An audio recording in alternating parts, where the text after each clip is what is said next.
భారతదేశ చిత్రపటం నుంచి తెలంగాణను తొలగించడం ఏంటని ప్రశ్నించారు BRS working president KTR. AP BJP అధ్యక్షుడు మాధవ్ బహుమతిగా ఇచ్చిన దేశ మ్యాప్లో ఉమ్మడి ఆంధ్రప్రదేశ్ని మాత్రమే చూపించడం దారుణమన్నారు.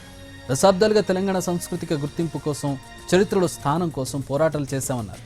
కానీ బీజేపీ పార్టీ చీఫ్ తెలంగాణ సాంస్కృతిక గుర్తింపును ప్రశ్నార్థకం చేశారా, దేశ చిత్రపటాన్ని ఉపయోగించారన్నారు.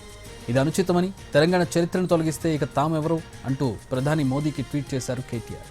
తెలంగాణ అస్తిత్వాన్ని, భౌగోళిక గుర్తింపును గుర్తించకపోవడం బీజేపీ విధానమా లేక పొరపాట, క్లారిటీ ఇవ్వాలన్నారు. ఇది తెలంగాణ ప్రజల త్యాగాలు, రాష్ట్ర సాధన కోసం చేసిన పోరాటాలు, బలిదానాలను అవమానించడమే అని మండిపడ్డారు. తెలంగాణ చరిత్రను నిర్లక్ష్యం చేసిన బీజేపీ నేతలు క్షమాపణ చెప్పాలని డిమాండ్ చేశారు కేటీఆర్.